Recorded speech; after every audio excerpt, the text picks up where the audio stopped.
Satu, dua, tiga. Assalamualaikum warahmatullahi wabarakatuh. Nama saya Noval Fahmi Panjaitan, kelas 11 MIA 1. Saya akan menjelaskan tentang perlawanan Sisingamangaraja 12 yang terjadi pada tahun 1870 sampai dengan 1907. Perlawanan ini cukup lama, yaitu terjadi pada 37 tahun kurang lebih. Oke. Perlawanan Sisingamangaraja dimulai saat kedatangan Belanda ke Indonesia untuk mewujudkan rencananya, yaitu Pax Neerlandisia, yaitu Neerlandika, yaitu untuk menguasai seluruh wilayah Nusantara dengan kekuasaannya. Sampai sebelum perang terjadi, Kerajaan Batu adalah sebuah kerajaan yang sangat damai, sangat harmonis dan merdeka. Kerajaan ini sangat harmonis, namun keinginan menguasai Tapanuli itu disamarkan oleh dalih melindungi para misionaris Protestan atau Zending. Itu adalah dalih Belanda untuk menguasai Tapanuli, yaitu dengan dalih melindungi para misionaris Protestan Zending atau Zending dari Jerman yang telah memasuki Sumatera Utara sejak tahun 1861. Salah satu tokoh terkenal dari kalangan misionaris ini adalah Ludwig Eigner Nommensen. Pada Raja Sisingamangaraja 12 sendiri dikabarkan tidak menyetujui kehadiran para misionaris ini, yang saat itu mengembang agama Kristen di Silindung, wilayah kekuasaan Raja Sisingamangaraja.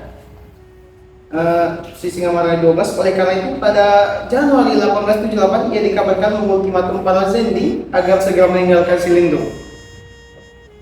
Diberi ultimatum oleh Sisingamangaraja, para Zending ini melapor kepada Belanda dan meminta pertolongan Belanda, yang kemudian dijadikan alasan oleh Belanda untuk menyerang Tapanuli. Akan tetapi menurut sumber lain, Raja Sisingamangaraja murni menentang kekuasaan Belanda di wilayah kekuasaannya, bukan menentang kehadiran Zending, tapi hanya tidak setuju dengan kehadiran Belanda di Indonesia yang membuat wilayah kekuasaannya mengecil, seperti Kota Natal, Mandailing, Angkola, dan Sipirot di Tapanuli Selatan yang sudah dikuasai Belanda.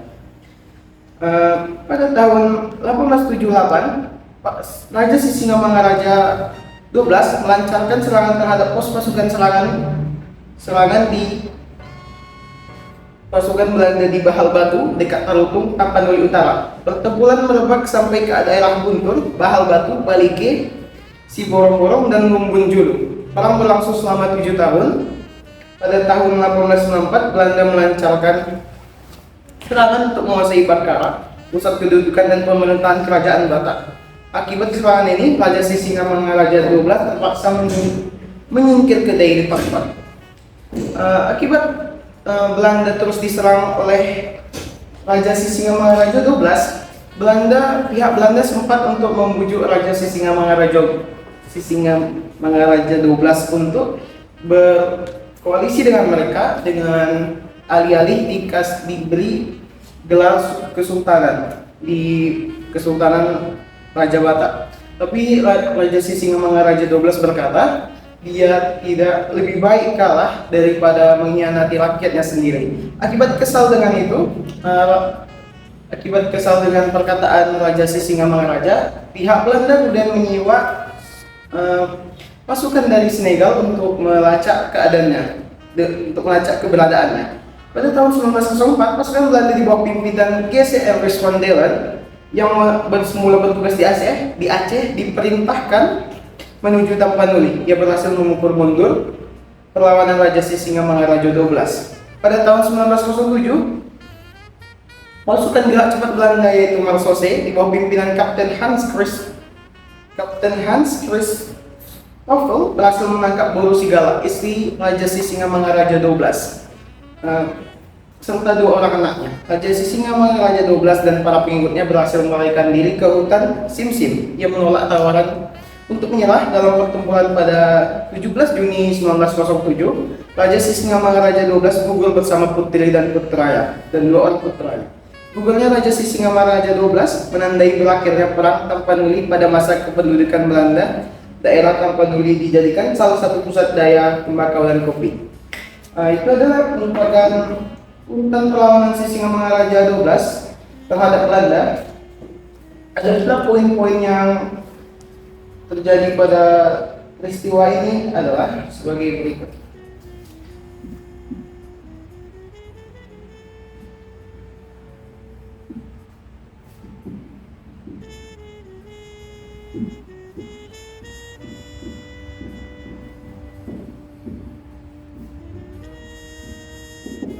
Poin-poinnya adalah pertama, Belanda ingin menguasai seluruh wilayah Nusantara dengan kekuasaan sendiri atau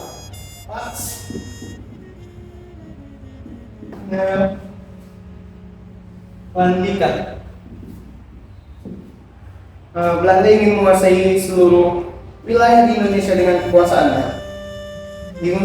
Di Sumatera hanya dua daerah yang belum dikuasainya, yaitu Aceh dan Sumatera Utara. Dan poin selanjutnya adalah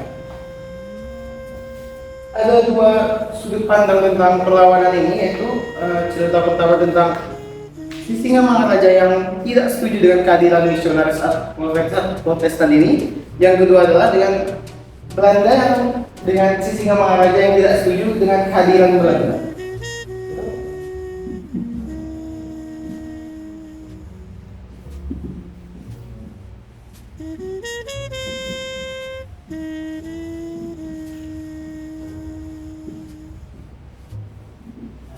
Serta tidak dengan kehadiran Belanda. Raja Sisingamaraja mengingatkan para Zening agar tidak menjadi alat kekuasaan Belanda di wilayahnya. Mungkin segitu saja poin-poin yang dapat saya sampaikan dari perlawanan yang dilakukan oleh Sisingamaraja 12 dari tahun 1870 hingga 1907. Sekian dari saya, terima kasih.